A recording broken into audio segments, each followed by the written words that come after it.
আল্লাহ রাব্বুল আলামিন নবীজি সাল্লাল্লাহু আলাইহি সাল্লামকে দিয়ে বলছেন, হে রাসূল আপনি জানান, ওয়ালাকাদ কাররামনা বনি আদম, আমি আল্লাহ রাব্বুল আলামিন স্বয়ং বনি আদমকে সম্মানিত করেছি। এই বনি আদমের মধ্যে দুনিয়ার যত মানুষ হিসেবে যারা আছে, আল্লাহ সকল মানুষের মর্যাদা দিয়েছেন। কাররামনা বনি আদম, কাররামনা মিনাল মুমিনিনা ওয়াল মুসলিমিন। আল্লাহ বলেন নাই, আল্লাহ বলছেন আদমের সন্তান হিসাবে যত মানুষ আছে দুনিয়ার বুকে, আমি আল্লাহ মানুষ হিসাবে সকল সৃষ্টির উপরে আমার মানুষকে আমি আল্লাহ রাব্বুল আলামিন সম্মান দান করেছি। আল্লাহ রাব্বুল আলামিন বলছেন, ওয়া হামালনাহুম ফিল বাররি ওয়াল বাহরি ওয়া রাযাকনাহুম মিনাত তাইয়্যিবাত। আল্লাহ বলছেন কেবল সম্মানই দেই নাই, দুনিয়ার যত সাগর, দুনিয়ার যত পানি, দুনিয়ার যত মাটি, আমি রব্বুল আমিন সবগুলোর ভিতরে আমি এই বনি আদমের জন্য আমি আল্লাহর পক্ষ থেকে তাদের রিজিকের ব্যবস্থা করেছি। দুনিয়ার যা কিছু দেখো মানুষের জন্য আমি রব্বুল আমিন সম্মানিত করে দিলাম, এর ভিতরে তোমাদের জন্য রিজিক আছে। আল্লাহ রব্বুল আলামিন বলতেছেন, ওয়া ফাদ্দালনাহুম আলা কাসীরিম মিম্মান খালাকনা তাফদীলা। আর আমি আল্লাহ নিজে জানালাম সকল সৃষ্টি আমি করেছি, তবে অধিকাংশ সৃষ্টির উপরে আমি রব্বুল আলামিন এই মানুষকে মর্যাদাবান বানিয়েছি। সুবহানাল্লাহ। এই আয়াতে কারিমার দ্বারা দুনিয়ায় যত মানুষ আছে, যে ধর্মের হোক না কেন, আদমের সন্তান হিসাবে সকলের মর্যাদা আল্লাহ রাব্বুল আমিন সকল অধিকাংশ সৃষ্টির উপরে চাপায় দিয়েছেন, অধিকাংশ সৃষ্টির উপরে তাকে মর্যাদাশীল করে দিয়েছেন। একটা বাঘের অনেক বুদ্ধি থাকতে পারে, অনেক বেশি তার হিংস্রতা, অনেক বেশি স্পিড থাকতে পারে, অনেক বেশি তার নাকের ঘ্রাণ থাকতে পারে, কিন্তু একটা মানুষকে আল্লাহ রাব্বুল আমিন এই পরিমাণ সম্মানিত করছেন, ওই রকম হিংস্র একটা বাঘকেও চাইলে মিরপুর চিড়িয়াখানার মধ্যে আটকায় ফেলতে পারে, ঠিক কি না? রব্বুল আমিন এই জন্য বলছেন, অধিকাংশ সৃষ্টির উপরে আমি তোমাকে মর্যাদাবান করেছি, আমি তোমার জন্য ইজ্জত দিয়েছি। এই আয়াতে কারিমা প্রমাণ করে দুনিয়াতে মানুষ হিসাবে সে যে ধর্মেরই হোক না কেন, রব্বুল আমিন মানুষের একটা মানবিক মর্যাদা দিয়েছেন। ইসলাম এই মর্যাদাকে দুনিয়ার বুকে প্রতিষ্ঠিত করেছে। নবীজি সাল্লাল্লাহু আলাইহি সাল্লাম বসে আছেন, রাসূল সাল্লাল্লাহু আলাইহি ওয়াসাল্লাম সাহাবায়ে কেরাম সহ রাসূলুল্লাহ সাল্লাল্লাহু আলাইহি ওয়াসাল্লামের সামনে দিয়ে খাটলির মধ্যে দিয়ে একটা লাশ চলে যায়। আল্লাহর নবী উঠে দাঁড়ায় গেছেন, সাহাবায়ে কেরাম বলেছেন, ইয়া রাসূলুল্লাহ, ইয়া হাবিবাল্লাহ, এর জানাজা তো হবে না, কেননা ও তো আমাদের ধর্মের না, ইহুদিদের। আল্লাহ নবী সাল্লাল্লাহু আলাইহি ওয়াসাল্লাম বলেছেন, ইহুদি হলেও তো এইটা হচ্ছে একটা মানুষ। আল্লাহ নবী মানবিকভাবে একটা মানুষকে যে সামাজিক মর্যাদা, ধর্মীয় স্বাধীনতা, সমাজের মধ্যে তার বসবাসের যে নিরাপত্তা দিয়েছেন, আল্লাহ নবীর আগে অন্য কোন বিধিবিধানে এত দূর দেওয়া হয় না। সুবহানাল্লাহ। নবীজি হাদিসের মধ্যে বলেছেন, তুমি মুসলমানই হতে পারবে না ততক্ষণ পর্যন্ত তুমি মুসলমান না। কতক্ষণ পর্যন্ত? যতক্ষণ পর্যন্ত তোমার পড়োশী তোমার দ্বারা নিরাপদ নয়। আমার পড়োশী তো কেবল মুসলমান হবে না, আমার পড়োশী একজন অন্য ধর্মাবলম্বী হতে পারে, হিন্দু হতে পারে, খ্রিস্টান হতে পারে, বৌদ্ধ হতে পারে। এখন আমি যদি ভাবি এই বেটা আল্লাহ মানে না, আল্লাহর সাথে শিরিক করে, অতএব এর সাথে আমি যা ইচ্ছা তাই করতে পারি, এত সহজ নয়। আল্লাহর নবী বলছেন, তুমি ততক্ষণ পর্যন্ত আল্লাহর কাছে মুসলমান হিসেবে পরিগণিত হবে না যতক্ষণ পর্যন্ত তোমার পড়োশী তোমার দ্বারা নিরাপদ না হবে। ইসলাম এই জন্য মানুষ হিসাবে মানুষকে যে সামাজিক মর্যাদা দিয়েছে, ইসলাম ছাড়া এই মর্যাদা দেওয়ার ক্ষমতার কারণেই। আল্লাহ রাব্বুল আমিন কোরআনুল কারীমের মধ্যে বলছেন, ও দুনিয়ার মানুষ সাবধান হও, এমন একদিন আসবে যেই দিন তোমাদেরকে আল্লাহর সামনে উঠতে হবে। আল্লাহ রাব্বুল আমিন বলছেন, ইয়াওমা নাদউ কুল্লা উনাসিন বিইমামিহিম ফামান উতিয়া কিতাবাহু বিয়ামিনিহি ফাউলাইকা ইয়াকরাউনা কিতাবাহুম ওয়া লা ইউযলামুনা ফাতিলা।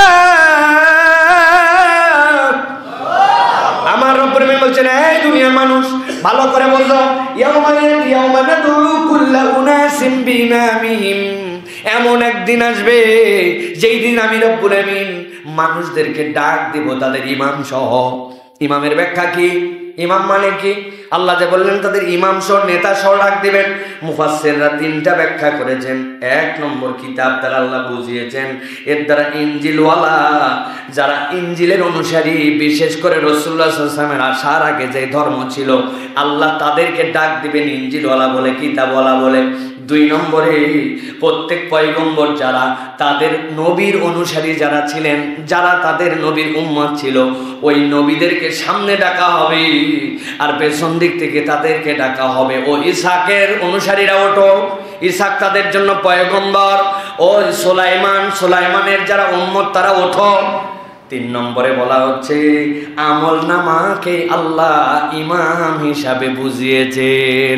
আল্লাহ বুঝাতে চান ইয়াউমা নাদউ কুল্লা উনাসিম বিইমামিহিম আই বিকিতাবি আমালিহিম, তাদের আমল নামা যেটা আছে আমল নামা সহ ডাকা হবে। ইমাম মানে এখানে আমল নামা।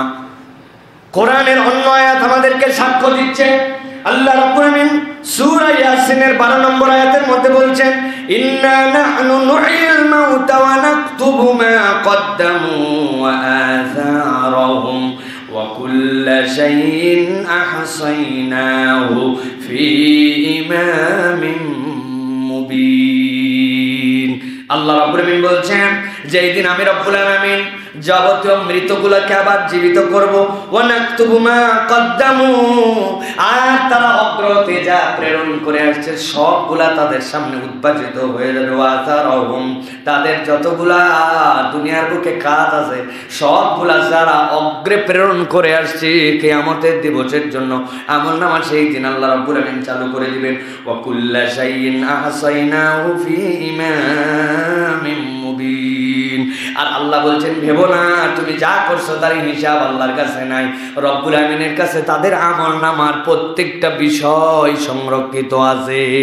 এই ইমামের ব্যবহারকে এইখানকার উপরে মুফাসসিরিনে কেরাম বলছেন ইয়াউমা নাদউ কুল্লা উনাসিন বিইমামিহিম, মানে তাদের আমলনামা সহ তাদেরকে ডাকা হবে।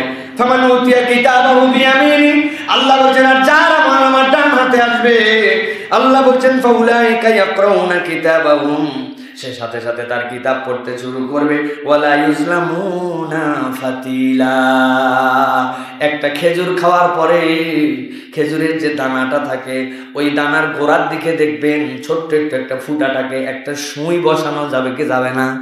প্রত্যেকটা খেজুরের দানার মধ্যে আছে, আঁটির মধ্যে আছে, ওইটার মধ্যে টান দিলে ছোট্ট একটা সুতার মতো উঠে আসে। আল্লাহ রাব্বুল আমিন বলেছেন ফাতিলা ওয়ালা ইউজলামুনা ফাতিলা, ওই যে খেজুরের বিন্দু যেই জায়গায় এক ফোঁটাও পানি পড়বে না, একটা কলমের ড্রপ ওই জায়গায় বসা যাবে কি যাবে না? আল্লাহ বলছেন এই পরিমাণও কারো প্রতি ওই দিন জুলুম করা হবে না, হিসাব ওই দিন বরাবর করে বুঝায় দেওয়া হবে। রব্বুল আমিন বলছেন এই জন্য মানব হিসাবে মানবিক মর্যাদার দিক দিয়ে একজন মানুষের সাথে অপর মানুষের যে দায়িত্ব কখনো যেন অবহেলা করো না। আল্লাহর দেওয়া সম্মানিত এই মানুষের সাথেও কেউ যদি তার দায়িত্বে অবহেলা করে সে যে ধর্মের হোক না কেন আল্লাহর কাছে তার হিসাব দেওয়া লাগবে।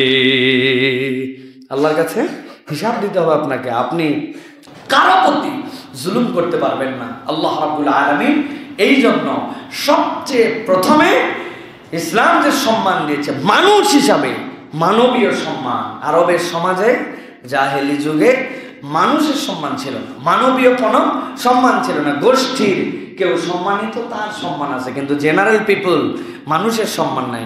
ইসলামে কোন রকম শ্রেণী বা গোষ্ঠী বা গোত্র এইগুলা ভেদে কি আমাদের কোনো সম্মানের কম বেশি আছে ভাই?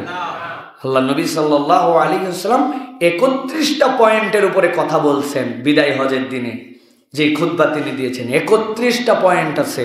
এটার মধ্যে যারা ইতিহাসবিদ, যারা মুহাদ্দিসিনে কেরাম, তারা এই হাদিসের আলোকে 31টা পয়েন্ট বের করেছেন। এর মধ্যে রাসূলুল্লাহ সাল্লাল্লাহু আলাইহি ওয়াসাল্লামের 4টা প্রাইম পয়েন্ট ছিল, যে 4টা প্রাইম পয়েন্টে রাসূলুল্লাহ সাল্লাল্লাহু আলাইহি ওয়াসাল্লাম কথা বলেছেন। তার মধ্যে একটা কথা বলেছেন যে আজকের দিবস থেকে আরবের উপর অনারব, সাদার উপর কালো, কালোর উপর সাদা, আজমের উপর আরব, সকল ভেদাভেদ তুলে দেওয়া হলো। মানবিক মর্যাদার ভ্রাতৃত্বে, ইমানি ভ্রাতৃত্ব তোমাদের মধ্যে প্রতিষ্ঠিত করে দেওয়া হলো। কিন্তু আমরা দেখতে পাই ইসলামের উপরে যারা অপবাদ দেয়, ইসলাম নিয়ে যারা ক্রিটিসাইজ করে, কথাবার্তা বলে, তাদের ধর্মের ভেদের কোনো শেষ নাই। কত ধরনের ভেদাভেদ তাদের ধর্মের, কত ধরনের কিছু যেগুলোর কোনো মানে আমাদের ধর্মের সাথে যার কোনো সম্পর্কে নেই। এই ইকুয়ালিটি, এই সমান যে আল্লাহ রাব্বুল আলামিনের বিন্যাস, এটা কল্পনার মধ্যেই কেউ নিতে পারে না। এই আল্লাহ রাব্বুল আলামিন যত জায়গায় কোরআনে বলছেন আকিমুস সালাহ, তারপরের আয়াত ও আতুজ যাকাত, খেয়াল করে দেখবেন কোরআনুল কারীমের 84টা জায়গায় নির্দেশের মধ্যে 33টা জায়গাতে আল্লাহ রাব্বুল আলামিন বলেছেন সালাত, এরপরে যাকাত। কেন ভাই? আপনি সিকুয়ালে দেখেন দেখি, নামাজ, রোজা, হজ, যাকাত কত পরে আমরা না? এটা মিস, এটা বাংলায় বানানো, আরবি না। নামাজ যাকাত, নামাজ যাকাত, এটা আমাদের বানানো। নামাজ, রোজা, হজ, যাকাত, জি না, নামাজ যাকাত নির্দেশনার দিক থেকে যদি কারো প্রতি ফরজ হয়ে যায়, যদি কারো প্রতি নেশাব বলা হয়ে যায়, এটার কথা আল্লাহ কেন বললেন? যেই সাম্যতা কাতারের মধ্যে তুমি বানাতে পেরেছো, ধনী গরিব, সাদা কালো, ছোট বড়, 10 তলা 20 তলা 1 তলা, শ্রমিক মালিক, যেটা কাতারে আনছো ওটা যদি সমাজে প্রতিষ্ঠিত করতে চাও তাহলে যাকাত লাগবে। যদি যাকাত ভিত্তিক অর্থনীতি হয়, মসজিদে যে সমতা আছে সমাজেও সেটা হয়ে যাবে। সুবহানাল্লাহ। কেউ না খাওয়া লোক থাকবে না, কেউ এরকম অন্ন বস্ত্র চিকিৎসাহীন থাকবে না, তার 10 তলা বাড়ি না থাকতে পারে কিন্তু মাথা গুঁজার একটা ঠাঁই থাকবে। ওই ব্যক্তিটা রাস্তার মধ্যে কখনো ফুটপাতে তার বাসা হবে না। এটা কিভাবে? সালাতের সাথে যাকাতের হুকুম যদি আমাদের সমাজে প্রতিষ্ঠিত হয়। মনে রাখবেন তবে একটা জিনিস, ইসলামী অর্থনীতির অন্যতম উচ্চ হচ্ছে যাকাত, কিন্তু একমাত্র নয়। আমরা অনেক মনে করি যাকাত ভিত্তিক অর্থনীতি হলে মুক্তি হবে না। যাকাত অন্যতম কিন্তু একমাত্র নয়। ইসলামের অর্থনীতি আরো বেজ আছে, আর অনেকগুলা ক্ষেত্র আছে, সেইগুলো সকলের সাথে সমন্বয় হতে হবে। তারপরে আল্লাহ রাব্বুল আলামিন আমাদের জন্য নিয়ামত দান করবে। এটা তাসওয়িয়া, এটা হচ্ছে সমতা আল্লাহ রাব্বুল আলামিন আমাদেরকে দান করেছেন। প্রিয় ভাইরা, ইসলামে মানুষের যে মৌলিক 4টা অধিকার দেওয়া হয়েছে, সামাজিক অধিকার, অর্থনৈতিক অধিকার, রাজনৈতিক অধিকার, আদর্শিক বা ধর্মীয় অধিকার, এই 4টা অধিকারকে ইসলাম প্রতিষ্ঠিত করেছে। 1 নম্বরে সামাজিক, 2 নম্বরে অর্থনৈতিক, 3 নম্বর রাজনৈতিক, 4 নম্বর সামাজিক বা ধর্মীয় অধিকার। এই 4টা অধিকার প্রত্যেক পার্সনের জন্য ইসলাম সংরক্ষণ করেছে। এইখানে কেউ কোনো ধর্মের ভিত্তিতে, অন্য কোনো ভিত্তিতে এইখানে প্রায়োরিটি পাবে না। এই জায়গাতে প্রত্যেক ব্যক্তিকে আল্লাহ রাব্বুল আলামিন এই স্বাধীনতা দিয়েছেন। আল্লাহ রাব্বুল আলামিন তার জন্য ব্যবস্থাপনা দিয়েছেন। এটা ইসলামের সৌন্দর্য। প্রিয় ভাইরা, ইসলামের সবচেয়ে বড় সৌন্দর্য হচ্ছে মানুষকে মানবিক অধিকার দিয়ে দেওয়া হয়েছে। রাসূল সাল্লাল্লাহু আলাইহি ওয়াসাল্লাম কি বলেছেন? ফাইন্না দিমাকুম ওয়া আমওয়ালাকুম আলাইকুম হারামুন কাহুরমাতি ইয়াউমিকুম হাযা ফি শাহরিকুম হাযা ইলা ইয়াউমি তালকাউনা রাব্বাকুম। সহিহ বুখারীর হাদিসের মধ্যে রাসূলুল্লাহ সাল্লাল্লাহু আলাইহি ওয়াসাল্লাম থেকে এসেছে, নবী বলছেন তোমাদের জন্য তোমাদের রক্ত, তোমাদের জন্য তোমাদের সম্পদ, এটাকে সম্মানিত করে দেওয়া হলো, এটাকে অপরের জন্য ভোগ দখল করাকে হারাম করে দেওয়া হলো। আজকের দিবস যেরকম সম্মানিত, তথা ওই সেই হজ্জুল বিদা নবী করিম সাল্লাল্লাহু আলাইহি ওয়াসাল্লাম যে আরাফাতের ময়দানে আজকের দিবস যেরকম সম্মানিত, আজকের মাস যেরকম সম্মানিত, আল্লাহর সাথে তোমাদের সাক্ষাৎ হওয়া তথা কিয়ামত হওয়ার আগ পর্যন্ত অপর ভাইয়ের রক্ত, অপর ভাইয়ের সম্পদ তোমাদের জন্য অন্যায্যভাবে গ্রহণ করাকে হারাম করে দেওয়া হলো। আল্লাহু আকবার।